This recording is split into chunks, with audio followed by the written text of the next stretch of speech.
In war-torn battlefield, we see a red-haired man. Grabbing his neck as he groans in pain, we see a huge gash on his neck, leaking out blood.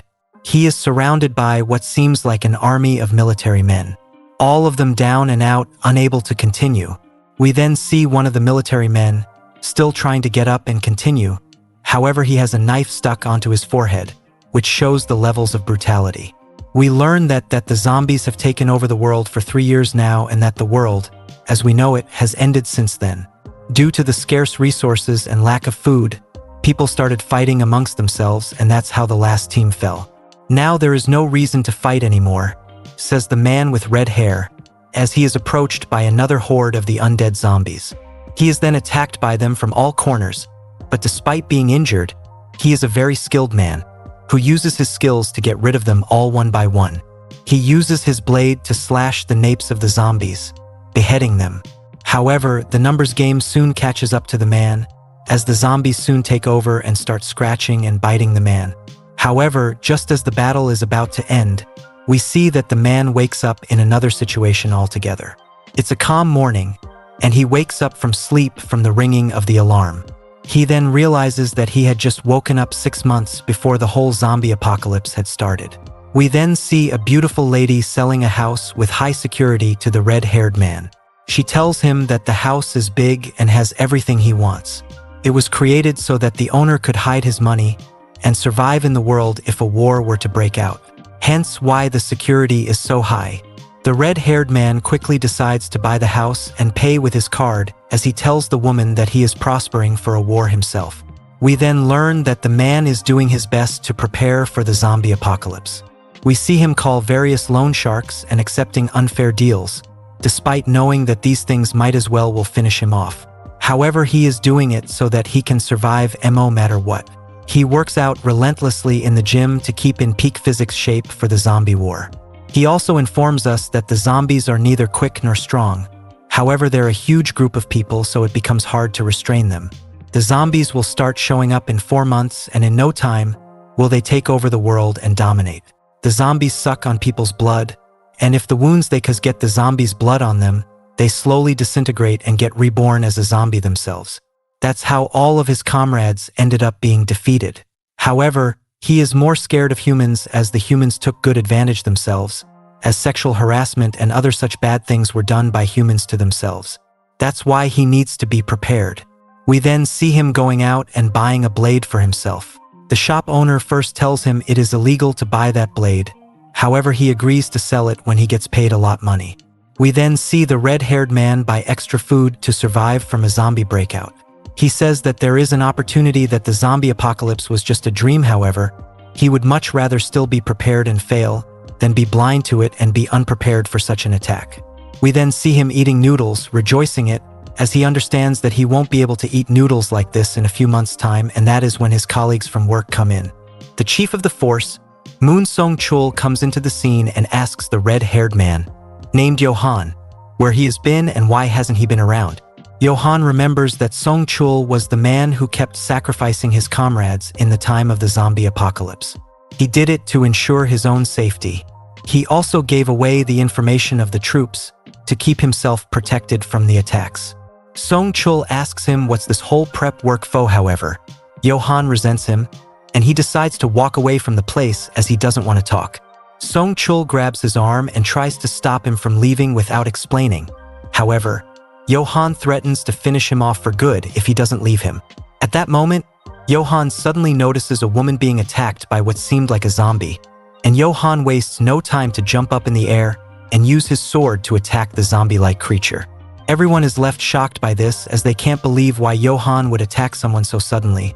However, it soon becomes evident that there are more zombies coming and they're attacking people wherever they see them. Johan is shocked himself, as he doesn't know why the zombies would come so soon. It's supposed to happen 4 months later. However, he decides not to waste time and head to his safety base. We then see that this has become a national news, as it's all over the internet and TV. It is reported to be a virus outbreak, and the infected people are showing very aggressive behavior. Johan notices that this was being reported about 2 days before the whole country went out of connection, and realizes there isn't much time left. As he rushes, Someone grabs him from behind and he slams them down in a judo-like manner. Johan then sees that the person he slammed was Youngmi, a close friend of his from the organization he worked for. Youngmi says that her head hurts from the slam and Johan warns her saying that she shouldn't touch him, as he has developed an instinct to attack whoever that touches him. Youngmi asks him why he is being so mean to her, especially when they're supposed to be close. Johan thinks that he was close to her 4 years ago in his mind. Johan then tries to leave, but Youngmi stops him and asks him for a favor. Johan declines, but Youngmi goes on anyway, asking him to help her escape. As Johan lives in Incheon, she asks him to take her with him, as she wants to survive. Johan remembers that the girl always had a sixth sense to guess what was happening. She could sense things before they happened.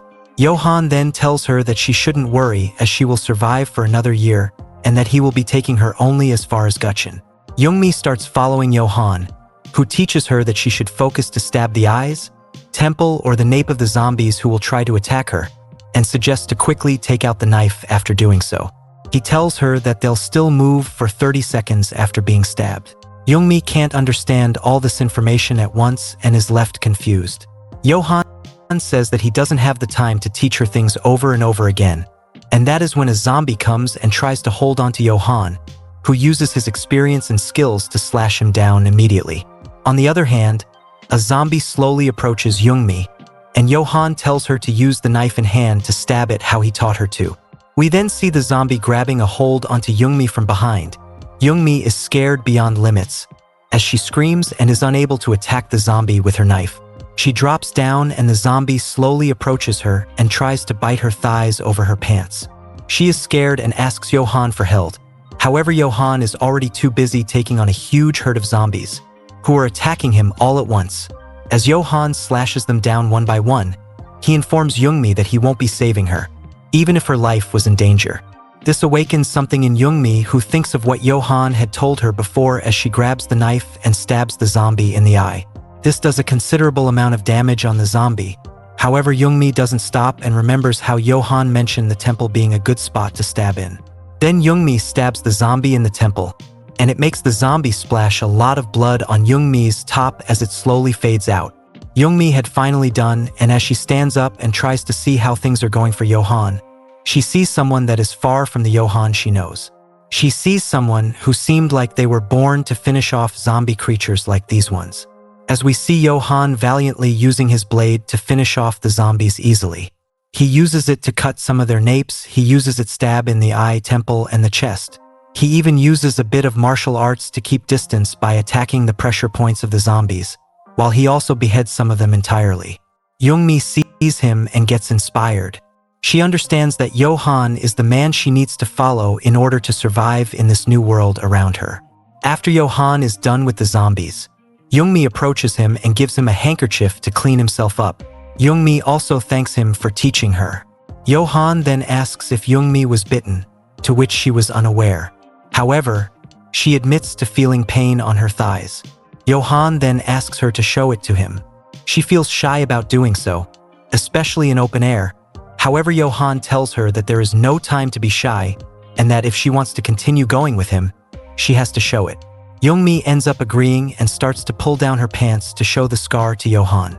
However, as she is pulling it down, Johan is left flustered and he stops her midway. He then goes forwards, tears off a portion of her pants near the thigh area to check on the bite. Johan asks that Youngmi has been bitten. However, it is nothing serious because the bite didn't penetrate through her skin and left her bleeding, so Youngmi isn't infected. Johan then tells Youngmi that he only wanted to show the bite mark on her thighs and didn't tell her to take off her pants entirely. This leaves Youngmi embarrassed as she contemplates attacking Johan with a knife. They then go forward and enter a much more civil area, where normal humans are walking freely and nicely, without any fear of zombies. That's why Johan tells Youngmi that they should split up from each other because they're not in a very dangerous area and that it won't be hard for Youngmi now if they split. He further goes on to ask Youngmi if she has anyone in here that she knows, to which Youngmi says that her entire family lives here. She then asks Johan the same question, and we see Johan thinking about the past when his mother handed him over to an orphanage, and after that, Johan once saw her with another boy. The boy was calling her Mom, and that memory still haunts him to this day. so he says that he doesn't have anyone he knows. This worries Young-mi, who asks him if it would be okay for him to tell her where he lives so that she can visit him with her family, to which Johan declines. Further on, she asks Johan if it would be okay if they coincidentally meet up. Johan then tells her to not tell anything to anyone and keep things hidden. He also suggests her to not live in overly crowded areas if she wants to survive. As if there are too many weak people living in the same area, a zombie wave appears and takes out everyone. We then get to know that in survival camps, a maximum of 20 people live at the same place and 10 of them are supposed to be strong fighters. This was a rule made with experience, and going against it has only caused harm to break out. Johan worries that it'll be too hard for Young-mi as she is too dependent on others. We then see Johan settling into the safety house from before. He sits down on the couch after refreshing himself and wonders of how quick the zombie are catching up. He wants to survive at least 6 months within this house, and even if it gets too bad, and they manage to survive for 3 months, it'll still be enough time for everyone to settle in and learn how to go out for themselves and fight back. That's why his goal is to form a very strong safety camp before the sole survivor unity comes into the fray.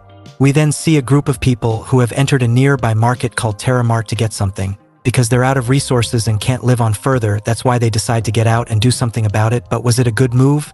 Because we see that zombies have surrounded them and 3 of the 9 people are already down and out from their group.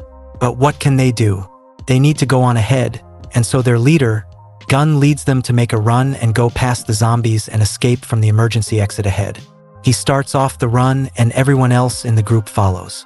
They run towards the emergency exit, but as they are about to reach it, 3 zombies arrive in front of them. Gun realizes that he can't be taking on 3 zombies on his own, and so he suggests to turn back and run in the other direction. But as he says that, a wicked scream is heard and we see that one of his friends, Sewa, was attacked by the zombies who have gathered in the area, and one of them even manages to bite her, which infects her. Gun is then left with no choice, so he thinks quick and delivers a front push kick to one of the zombies, sending him down to the ground. He then uses the time gained from it to climb up one of the racks nearby and asking all his friends to do the same. Everyone somehow managed to do it, but the last guy, Hyok, gets his leg caught up and one of the zombies grabs it. This leads to panic in the group. However, Gun's quick thinking helps them again. As Gun uses the knife, he had to cut off the zombie's hand, and in turn, saving his friend Hyok. After that, one of the girls starts crying as she notices their friend, Sewa, now in her zombie form after getting infected. However, she is quickly shut off by one of the other girls who says that her crying will only cause more issues. Afterwards, they realize that there is no way to go, and that if things stand as they are now, the zombies will soon infect them too. So Gun comes up with another plan to jump off to one of the empty spots and make a run for the exit. This would distract the zombies to run after him and would provide for the perfect most opportunity for the others to take their load of resources and escape from the emergency exit. However, the rest of the group are opposed to this reckless plan as it puts the life of their leader at risk. Hyok in particular says that they shouldn't be doing something so hard, and if they do it, he should be the one doing it. However, Gun insists on doing it on his own, as he wants to make sure his friends survive at the very least. As they talk, they get distracted and one of the bigger-sized zombies ends up grabbing a hold of Hyok and taking him from them. Gun is devastated by this and wants to jump in to help his friend. However, he is stopped by his other friends from doing so. However, just as it seems like the end was coming near for Hyok, the zombie goes down from an arrow shot into their temple. Soon, some of the other zombies besides them go down too. MMC, a crossbow gun wielding Johan, standing there, saying that he finally found what he wanted to find. We may see Hyok trying to escape from all CCNH zombies still standing. However, the NMNN are hungry and they want to feast on him. As he is about to get caught, Hank once again fires an arrow using his crossbow gun and takes out the zombie. Right after that, Johan follows it up by jumping high up in the air and using his trusty blade to slash down and cut a good zombie in half. However, the attack from them doesn't stop and one of the zombies tries to grab Johan from the back. Johan notices this and uses his elbow to hit the zombie in the face, creating separation in the process. Johan is then approached by a zombie from the front. He dodges an attack by it, before using the momentum to swing his blade and giving the zombie a huge gash around the collarbone area. The zombie is still not down and is ready to attack again. However, Johan brings out a second blade and swings both to finish off that zombie. He then goes on to attack all the zombies in the area, with both his blades, and his brilliant precision leaves all the zombies messy after getting attacked by him. Gun and his crew are watching on as Johan is putting on a show, taking out zombie after zombie. Johan looks back at them after a while and asks them just what they were doing and asks them to join the fight with him instead of just watching on like spectators. This makes Gun come back to his senses as he jumps in with his knife and goes into fight directly. Gun starts taking out the zombies using his knife, stabbing them in the eye and temple area. However, a zombie tries to attack him from his blind side, but Hayek throws a box at the zombie to distract it, which helps them take out the zombie. And soon, every zombie was taken out, thanks to the help of Johan. Johan then tells them to follow him, and they do so. Eventually, in a room, he asks Hayek of the group to take off his clothes, which leaves Hayek embarrassed. We then see a flashback where Gun is surrounded by zombies. However, he locks in the door with them instead of escaping. He tells Johan to leave. He wanted him to survive no matter what, and for that, he was willing to sacrifice himself. And he goes on to do so. He locks himself in with the zombies to save Johan, who is left dumbfounded, and after that, he ends up crying as he hears the painful screams of Gun. Back to the present, or in this case, the past, where we see Kong Gun thanking Johan for helping his little brother and saving his life altogether. Johan thinks that Gun is the first one here that he can trust to have his back at all times. However, he doesn't say it out loud and instead tells Gun that he hasn't helped anyone, and that Gun's brother is alive because of his own luck and hard work. We then see Hayek crying with the blonde girl in his group, consoling him for what happened. That being said, Johan realizes that the blonde girl would have been finished off in the original timeline by now. However, in here, she is still alive. He also remembers that Hayek, Gun's brother, was eaten up by the zombies in that timeline, and even after that, Gun ended up being rational about everything and lead everyone to the emergency exit. As they get close to exiting, the zombies come in again, and sadly the only surviving the attack now ends up being Gun. Johan thinks that this was the story that was told to him by the Gun of a different timeline, and despite that, there is still something that Johan finds fishy. That being that this event was supposed to happen 2 months later, however it ended up happening right now. The loading dock was also moving at a much quicker pace, and there was no girl who ever survived the first attempt against the zombies. So things have worked out a lot differently, and it will continue to work differently, and it'll only get tougher for Johan to predict the future. Johan then asks Gun if they're living here and using it as a camp, to which Gun says that they've been living in the first and second basement floors. This makes Johan smile, and he realizes that Gun is still his naive self, how he was always so open to everyone and how it was a reason from them to get into fights quite often. Johan then asks Gun how long they've been surviving in the camp, to which Gun refuses to answer because he doesn't trust Johan yet. So he decides to ask a question or two before he can tell Johan about more things. Johan tells him that he should have no regrets and shouldn't hold back when talking to Johan, and that they can ask whatever they want. Gun then asks Johan if he is working with a group to do these things, to which Johan replies by saying that he is all alone. Gun further asks Johan that if he is alone, where has he been living? Johan then answers by saying that he has been living in his home. He had extra ration and other resources so he can live at his home. Then Johan starts asking the questions. He asks them why they had escaped outside when they already have a base. He questions them and says that they wouldn't have done so if they weren't very low on resources. Gun is shocked, but he regroups and says that there isn't much going on for them and that it has been hard for them. There is a loading dock on the 3rd floor, and that's why they escaped. Johan then adds to his statement by saying that there must have been tons of extra water and food on that floor. Gun can't believe how easily Johan has them figured out. Johan then informs them that he has searched the entire area, and he knows that the entirety is filled with zombies, especially the 2nd and 3rd ones, so it will be virtually impossible for them to take out so much supplies when there are so many zombies around. Gun asks then what can they do. Johan answers by saying that it'll be 100% possible for them to steal all the supplies for them if they can finish off all the zombies. Gun says it is crazy and they can't be doing that. Johan then informs them that they need to block all entrances before doing so. He tells them that he has already blocked the entrance to the 2nd floor and that the only other entrances are the main one and the one at the parking lot, so if they block that off, they can finish off the zombie.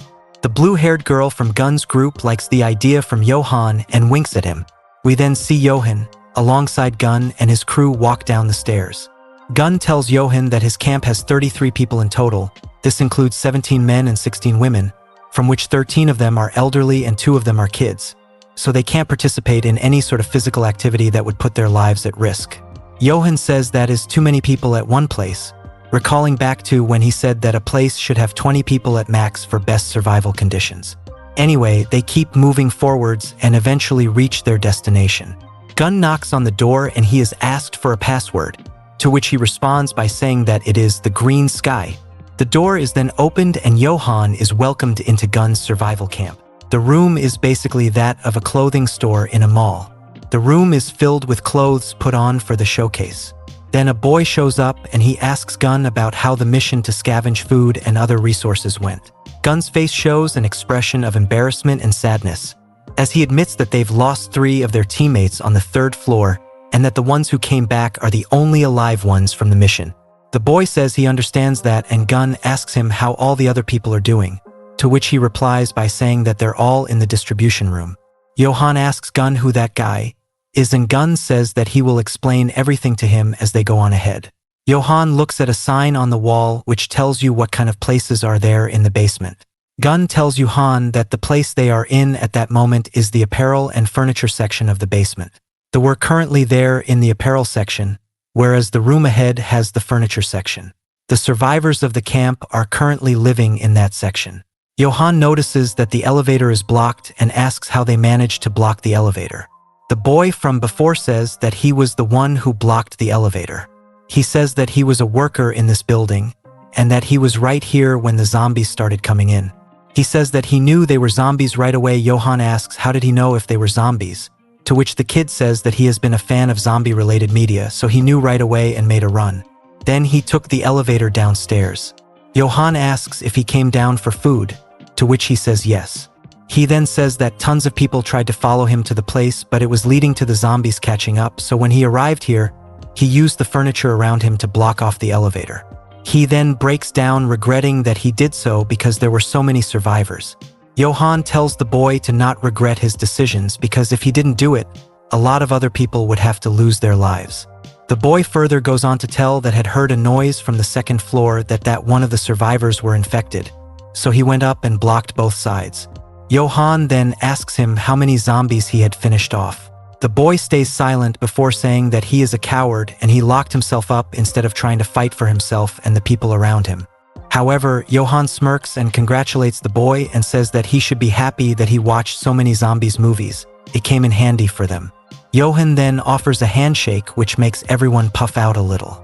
Then afterwards we see that they've gathered the people of the camp and Gun introduces them to Johan.